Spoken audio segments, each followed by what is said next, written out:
Love infinite channel में आप सभी का एक बार फिर से बहुत बहुत स्वागत है। न्यू सब्सक्राइबर बहुत बहुत धन्यवाद है और बहुत बहुत स्वागत भी है। Thank you so much. आप लोगों ने लास्ट ईयर यानी कि दिसंबर में वोटिंग की और उससे मुझे सहायता मिली कि मैं टैरो रीडिंग और ये जो आपका है एस्ट्रोलॉजी, इसको मैं अलग कर पाऊँ ताकि आप सबको सुविधा हो। क्योंकि ट्विन फ्लेम जर्नी को ज़्यादा सुनने के लिए लव इनफाइनाइट चैनल में सब आ रहे थे। तो ध्यान रखिएगा, डिस्क्रिप्शन बॉक्स में मैंने लिंक्स भेजे हैं। अगर किसी को लव इनफाइनाइट टैरो देखना है तो आप लव इनफाइनाइट टैरो पर क्लिक कर दें और सब्सक्राइब करना बिल्कुल भी मत भूलिएगा। और अगर आपको एस्ट्रोलॉजी भी पसंद है, देखना सुनना समझना, तो नंदी एस्ट्रोलॉजी जो कि मेरा ही चैनल है, उस पर मेरा ही नंबर है, मेरी ही आवाज़ होगी, तो आप उसमें सब्सक्राइब कर दीजिए नंदी एस्ट्रोलॉजी को। ठीक है, तो ये एक तरह से 3 चैनल आप ही के द्वारा बनाए गए हैं, आप ही की सहूलियत के लिए। ठीक है, तो आगे मैं आज के दिन के लिए बात करती हूँ, आपने अपने कर्मों को किस तरह से ठीक करना है। देखिए, कर्म संस्कृत का शब्द है और हिंदुस्तान में हुआ है, मतलब भारत में हुआ, निकला है भारत से, और अंग्रेज़ों तक पहुँचते पहुँचते कर्म का क्या बन गया, कर्मा। तो ये कर्मा वर्ड जो है वो हम सभी को रेजोनेट करता है। ये किसी धर्म से रिलेटेड नहीं है, ये जस्ट कहाँ से उगा है इसलिए मैंने संस्कृत शब्द और भारत बोला है। बाकी ऐसा कुछ नहीं है कि मैं बहुत रिलीजियस हूँ या कट्टर हूँ, ऐसा नहीं है। आप लोगों को भी नहीं रहना चाहिए। स्पिरिचुअल का मतलब होता है कि आप सभी धर्मों को प्यार करें, लेकिन जिस धर्म से आप जुड़े हैं, बेसिकली जिस रिलीजन से जुड़े हैं, उसे भी नकारे नहीं। धर्म परिवर्तन ना करें, ना यहाँ पे धर्म परिवर्तन सिखाया जा रहा है। बात करते हैं कर्म को सुधारने का सही तरीका। तो वॉयलेट फ्लेम के थ्रू भी हो सकता है। वॉयलेट फ्लेम क्या है, पर्पल लाइट क्या है? कर्म को ठीक करना या कर्मास को हील करना, कर्मा हीलिंग, या दिस इज प्रॉपर वर्ड जो प्रचलित है। कर्मा हीलिंग सब करते हैं। तो बात यह है कि कर्मा हीलिंग के सर्वोत्तम तरीकों में से एक है violet flame transmutation. Violet flame transmutation, energy को ट्रांसम्यूट करना, किसी चीज़ को उच्चतर स्तर में बदलना है। प्राचीन काल में, मतलब पुराने टाइम में, अल्केमी शब्द का उपयोग करके आधार धातुओं को सोने में बदलने के लिए जो भौतिक स्तर में प्रयास किया जाता था, उसी तरह से अब क्या किया जाता है कि स्पिरिचुअल या आध्यात्मिक स्तर पर यह आत्म परिवर्तन किया जाता है। आत्मा को परिवर्तन कर देना। किसकी आत्मा? डीएम की या कार्मिक की या नार्सिसिस्ट की? किसी की नहीं, अपनी आत्मा का परिवर्तन। हम सबको ब्लेम करते हैं, इसमें वो खराबी, उसमें वो खराबी, उसमें वो खराबी, अपने अंदर हम देख ही नहीं पाते हैं। तो आत्मा का परिवर्तन और अंततः अनंत जीवन की प्राप्ति करने के लिए आपको अपने कर्मस को हील करना पड़ेगा।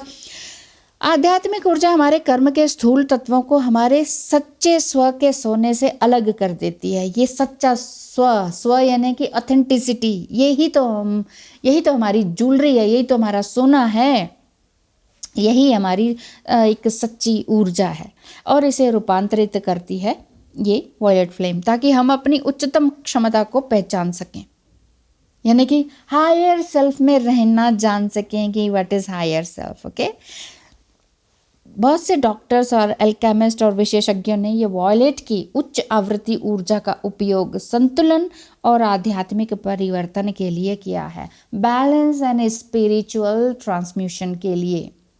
ठीक है, अल्केमी प्रोसेस में वॉयलेट फ्लेम का उपयोग सबकॉन्शियस वुंड्स, जो भी आपके अवचेतन घाव हैं, तभी कहते हैं known and unknown fears, known and unknown wounds. कहाँ आपको चोट लगी आपको कई बार पता ही नहीं होता, क्योंकि चोट खा खा के ये लगता है कि ओ इट्स नेचुरल। जैसे हम लोग कहते हैं ना कि ओ गुस्सा करना तो नेचुरल है। गुस्सा करना नेचुरल नहीं है, ये अननेचुरल थिंग है जो कि हमें इंसान से बीस्ट बना देती है। सोच के देखिए, जितना ज़्यादा गुस्सा होता है उतना ही बीस्ट टाइप का, एक जानवरों की प्रवृत्ति वाला, पशु प्रवृत्ति वाला कर्म हो जाता है हमसे। तो ध्यान रखिए इन्हीं चीज़ों का, क्योंकि जो गुस्सा है वो नेचुरल थिंग नहीं है। लोग कहते हैं अरे ये तो नेचुरल है, ऐसे में तो गुस्सा आएगा ही ना।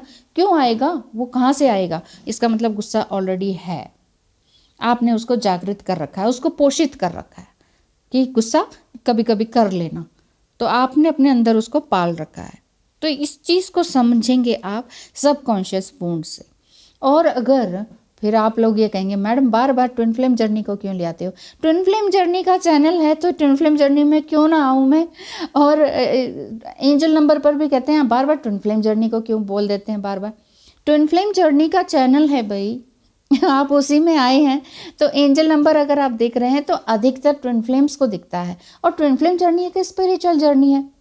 और अगर आप ट्विन फ्लेम जर्नी में नहीं है तो भी ये नंबर्स आपको रेजोनेट करते हैं और कोई ना कोई मीनिंग निकालते हैं। और सभी आप लोग ये कहते हैं कि सब तो अलग अलग बोलते हैं, आप भी अलग अलग बोलते हैं। देखिए हर स्टेज आपकी अलग है, स्त्री पुरुष और अदर जेंडर वो अलग हैं, उनके स्टेजेस क्या चल रही हैं, उनके मन में क्या चल रहा है, ट्विन फ्लेम जर्नी के स्टेजेस में आप कहाँ पर हैं, सब कुछ डिफरेंट है। तो नंबर्स भी उस समय डिफरेंट होंगे। यूनियन के टाइम 369 का नंबर का मीनिंग अलग होगा, सेपरेशन के दौरान 369 का मीनिंग अलग होगा, रीयूनियन के बाद भी 369 दिखता है तो उसका मीनिंग अलग होगा। ऐसे ही 1111 से रिलेटेड है। अब आप कहेंगे 1111 तो अवेकनिंग का साइन है, तब तो हम अवेकन हो गए, अब क्यों दिख रहा है, अब तो हम रीयूनाइट होने को हैं या रीयूनाइट हो गए हैं या सेल्फ लव कर रहे हैं। हर किसी का अलग अलग मीनिंग है, तो उस चीज़ को समझें, बजाय कि मेरे ऊपर ब्लेम लगाने के आप अपने अंदर झांकें। यही है अपने कर्मा को हील करने का एक सही उदाहरण मैंने दे दिया, समझ लीजिए इस बात को। तो अपने सबकॉन्शियस वुंड्स को अब हील करना सीखें, क्लीन करना सीखें, ताकि अपने ऑथेंटिक सेल्फ से आप मिल सकें और अपने कार्मिक पैटर्न को काट कर फ्री विल बना जा सके।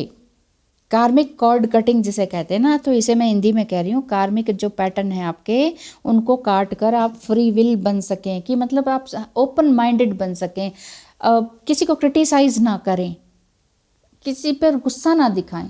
एक चीज़ को प्यार करने लगे बाकी सबको क्रिटिसाइज करने लग जाएंगे क्या, तो फिर क्या आप हायर सेल्फ में आ गए? नहीं। ऐसे इसी को ही स्पिरिचुअल ईगो भी कहते हैं। जब आप 3D लेवल से 5D लेवल को समझने लग गए और बीच में आप स्पिरिचुअलिटी को अपनाने लग गए, लोगों को प्रवक्ता बन गए, लोगों को सिखाने लग गए, फिर आप कहते हैं कितने मूर्ख लोग हैं, इन्हें तो अभी तक यही नहीं पता, मैं देखो कितना आगे हूँ। ऐसा कहने का मतलब है कि आप स्पिरिचुअल ईगो में आ गए हैं और आप अपने लिए नेगेटिव कर्मास इकट्ठे कर रहे हैं, अगेन दोबारा जानते बूझते हुए, जबकि आप दूसरों को कर्म कटिंग सिखा रहे हैं और खुद आप ईगो में हैं, एंगर में हैं और इस तरह की एनर्जीज में है। अब कर्म के देवता किस तरह से आप इसे समझ सकते हैं, जैसे कि कुछ आध्यात्मिक परंपराओं में इसे कर्म बोर्ड के रूप में जाना जाता है, कर्म के देवता के रूप में जाना जाता है। मतलब कौन है जो हमारे मरने के बाद हमें बताते हैं कि किस तरह से करना है। 8 आरोही गुरुओं का एक निकाय है जिन्हें न्याय देने और प्रत्येक आत्मा की ओर से कर्म, दया और निर्णय का न्याय देने की जिम्मेदारी सौंपी गई है। पृथ्वी पर प्रत्येक अवतार, जिसे इनकारनेशन कहते हैं, अवतार भगवान का नहीं, हमारा भी अपना इनकारनेशन जन्म, इससे पहले, इस जन्म से पहले और इस जन्म के बाद सभी सोल्स को कर्म बोर्ड के सामने से गुजरना पड़ता है। यानी कि हमारे ही कर्मास हैं जो कि डिसाइड करते हैं कि हम किस परिवार में पैदा होंगे, क्यों होंगे, और जहां हमारे पास्ट इश्यूज थे और किससे थे, उनसे हमें हिसाब किताब करना है और हमें कैसे अब आध्यात्मिक प्रगति के लिए नए अवसरों का लाभ उठाना है। तो ये सारी चीज़ें हमारे कर्म बोर्ड के अकॉर्डिंग होता है। एक बोर्ड, जैसे आपका बोर्ड मेंबर है, आप कहते हैं हाँ इस बोर्ड मेंबर से मिलना पड़ेगा तब जाके आपका कोई टेंडर पास होगा, उसी तरह से कर्मा बोर्ड होते हैं, वहाँ के देवता होते हैं वहाँ के। तो आप अपने आप ही डिसाइड करते हैं कि ओ मेरे तो कर्म ऐसे ऐसे खराब थे, ऐसे ऐसे सही थे, तो जो सही थे उसका भी रिजल्ट अच्छा मिलेगा, लेकिन वो कुछ समय के लिए मिलता है, क्योंकि अगर थोड़े कर्म है तो, और बहुत ज़्यादा बुरे कर्म है तो उस हिसाब से आपको उस ऐसे घर में जन्म लेना पड़ता है। ये आप खुद ही डिसाइड कर कर आते हैं। इसीलिए मैं कह रही हूँ यदि आप एस्ट्रोलॉजी को सीख जाएं या कर्मास को सीख जाएं या होली बुक्स पढ़ें या कर्म से रिलेटेड बुक्स अगर पढ़ें तो आपको समझ में आ जाएगा कि ट्विन फ्लेम जर्नी क्या है। और ये ट्विन फ्लेम का आपका किसी का दोष नहीं है और आप कोई क्या कहते हैं समस्या में भी नहीं है, कोई प्रॉब्लम भी आपके पास नहीं है, और ये तो मैंने खुद ही क्रिएट कर रखी है, ये मेरे दुखों का कारण तो मैं ही हूँ। देन आप समझ जाएंगे कि oh just go with the flow, बेकार में मैं परेशान हो रहा था या हो रही थी। ठीक है, we review the plan for our upcoming life on earth जब हम कर्मा बोर्ड के सामने जाते हैं। अब मैं बता देती हूँ, वीडियो थोड़ी लंबी हो रही है, कोई बात नहीं, सुन लीजिएगा, आपको और अच्छे से डीपली समझ में आएगा। अदरवाइज सदगुरु की बुक है कर्मास, वो पढ़ लीजिए, और भी बुक्स हैं वो पढ़ लीजिए, और अमेज़न पे भी खूब अच्छी बुक्स हैं, सर्च करते रहिए, पढ़ते जाइए, ज्ञान को बढ़ाते जाइए और अपने आत्मनिरीक्षण करते रहिए। ठीक है। एक चीज़ और बताती हूँ, कर्मा बोर्ड के बाद आता है कर्मा स्क्रिप्ट, यानी कि कर्म लिपि, क्या लिखा है।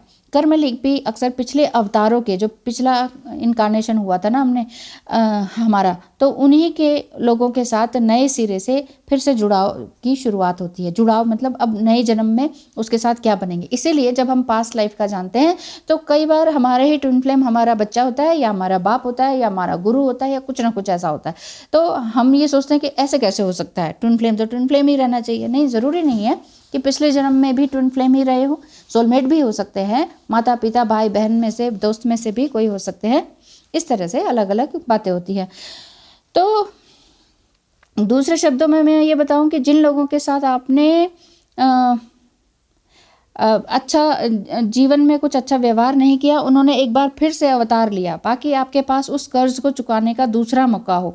यह उस स्थिति में भी उल्टा हो सकता है जब कोई व्यक्ति जिसका पिछले जन्म में आपके साथ कर्म ऋण या कार्मिक लोन जिसे कहते हैं वो था, वो उस कार्मिक लोन को चुकाने के लिए आपके पास फिर से एक बार फिर से इनकारनेट होगा या अवतार लेगा। और इसीलिए हम कहते हैं कि ये पिछले जन्म में हमारा क्या था, तो हम उसी जन्म में आगे पीछे उसी धरती पर भी घूमते रहते हैं। मान लीजिए साउथ इंडिया में पैदा हुए हैं तो अधिकतर साउथ इंडिया में ही पैदा होते हैं, नॉर्थ इंडिया तो नॉर्थ इंडिया, फॉरेन में तो फॉरेन में। पर अब आप कहेंगे हम तो इंडिया में पैदा हुए, अब हम तो अमेरिका में बैठे हैं। ओहो, सब कुछ कर्मा के अकॉर्डिंग होता है, वो बहुत डीप स्टडी है। अभी आप सिर्फ इसको समझिए, कर्मा स्क्रिप्ट को, कर्मा लोन जो आपने लेना देना था, जिसका जितना उतना आपने उससे लिया और दिया, और इस जन्म में भी वही करेंगे। अब इस प्रोसेस का जो पूरा कॉन्सेप्ट है वो फॉरगिवनेस पर लागू करता है, क्योंकि आत्मा के सबक सीखे और शामिल किए जाते हैं आत्मा में ना। द लर्निंग एंड वो क्या बोलते हैं, लर्न कर लिया एंड देन अब आपने उसको एक्सेप्ट भी कर लिया। I mean the whole idea of this process is to apply forgiveness as soul lessons are learnt and incorporated। आ गया होगा समझ में। अब आगे हम बात करते हैं कार्मिक साइकिल की, यानी कि कर्म चक्र। कर्म चक्र क्या, कर्म चक्र के कर्म के ही कार्य हैं और विभिन्न परिस्थितियों और जीवन की घटनाओं के माध्यम से लोगों के जीवन में लागू होते रहते हैं या हमारे जीवन में लागू होते रहते हैं, जिनसे हम आत्मिक सबक सीखने के से गुजरते हैं। खुद को लेसन क्या मिला, अच्छा अब मिला ना सबक। तो जैसे हम लोग मजाक में या उसमें बोलते हैं ना, सबक सिखाना है इसको, सबक माने कि लेसन सिखाना है। तो ऐसे हमें डिवाइन सबक सिखाता है। तो हमने अपनी आत्मा को क्या सबक सिखाया, ये हमारे कर्म चक्र से पता चलता है। तो कर्म चक्र हमारे पिछले जीवन के अनुभवों और उन जीवन पाठों पर आधारित होता है जिन्हें हम उस जीवन काल में प्राप्त करने में असफल रहे और इसे हील करने के लिए एक बार फिर से यहाँ पर आए हैं। पिछले जन्म में कुछ, मान लीजिए आपने खूब उल्टे सीधे कर्म किए और बुढ़ापे में आपको समझ में आया कि अरे यार सारी ज़िंदगी तो गलत कर्म में निकल गए, अब तो मृत्यु करीब आ गई, और फिर आप तब भजन कीर्तन में लग जाते हैं, और लेकिन मृत्यु करीब आ जाती है।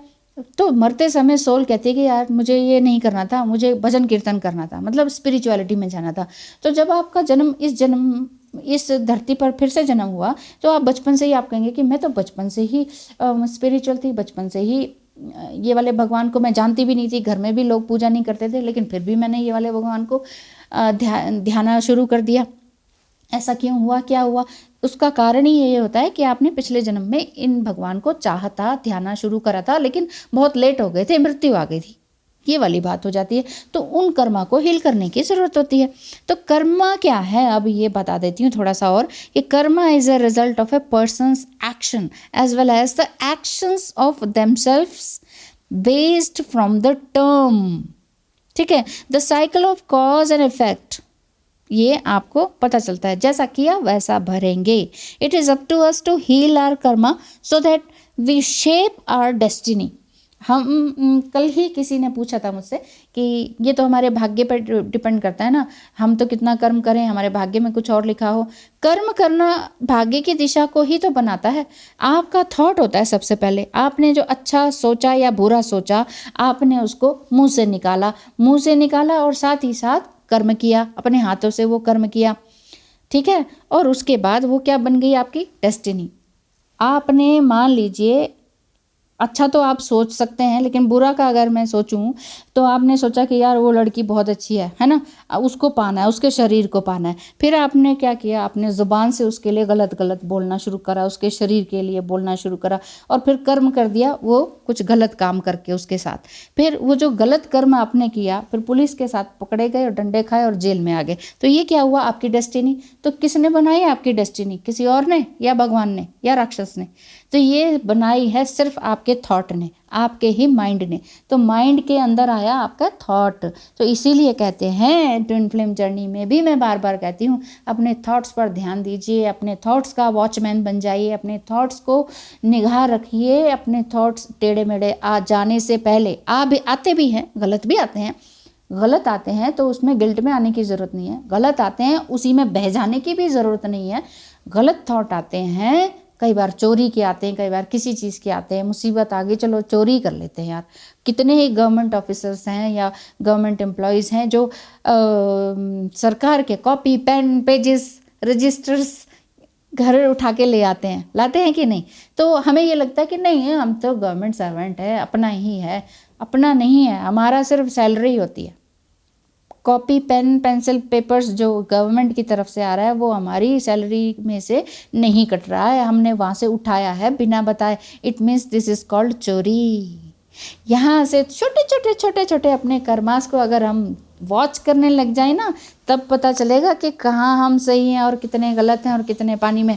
हम कहते हैं हाँ बेटा तेरे लिए रफ कॉपी के लिए A4 साइज़ का पूरा बंडल पूरा उठा के ले आएंगे। क्यों कहते हैं? क्योंकि वो फ्री में पड़ा हुआ है। तो फ्री की कोई भी चीज़ है, आपने सरकार से अनुमति नहीं ली उसको उठाने की, लेकर जाने की, है ना, लेकिन आप ले आए घर पर। उसका क्या मतलब हुआ कि आपने वहाँ से चोरी करी, है ना। तो इसी तरह से अगर आप छोटे छोटे थॉट्स देखेंगे, आपने कहीं पर भी आपकी गलती हुई, उन थॉट्स को देखना है, सोचना है, अपने आप को रोकना है, उनको सुधारना है। यही कर्मास है। इन कर्मास को हील करने की ज़रूरत है। और कोई तरीका अगर आप जानना चाहेंगे तो वो तो आप देखिए, एक मंत्र है विनय ओड विडम कर्तिर्वेल मरवेन, यानी कि मुरुगा मंत्र है। मुरुगा मंत्र यानी कि भगवान कार्तिकेय का मंत्र है ये। इसको अगर आप कहें तो आप तो कहेंगे कि ये तो भाई साउथ इंडियन लैंग्वेज है।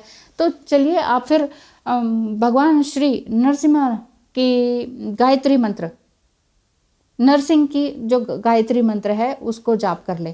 अब आप कहेंगे बताइए, तो आप गूगल पे भी सर्च कर सकते हैं, उसमें तो लिख के भी आ जाएगा, हिंदी में भी इंग्लिश में भी। उसको प्रोनाउंस कीजिए और माफ़ी मांगिए ईश्वर से। आपसे जो भी इस जन्म में भी जानते बूझते हुए भी कर्म गलत हुए हैं, पाप कर्म हुए हैं, उनको काटना ज़रूरी है योगा से, मेडिटेशन से। योगा से तो पहले आप अपने आप से यूनियन में आएंगे ताकि आप मेडिटेशन में बैठ सकें। फिर मेडिटेशन करते करते आप कर्मा वो मंत्र को चैंट करते करते अपने कर्मा हील कर सकते हैं। दीप धूप जलाना भी ज़रूरी है। अग्नि साधना करना चाहें तो वो भी आगे करें, तो ये बहुत अच्छा वैदिक तरीका है जिससे कि आप अपने कर्म काट सकते हैं। ठीक है, आई होप मैंने आपको बहुत कुछ बता दिया है। Thank you so much. Comment करके ज़रूर बताइएगा कि वीडियो कैसी लगी। बहुत बहुत धन्यवाद है। नमस्कार। आपका दिन शुभ हो और आपके कर्म भी शुभ रहें। इसी आशा के साथ वीडियो को विराम देती हूँ। धन्यवाद।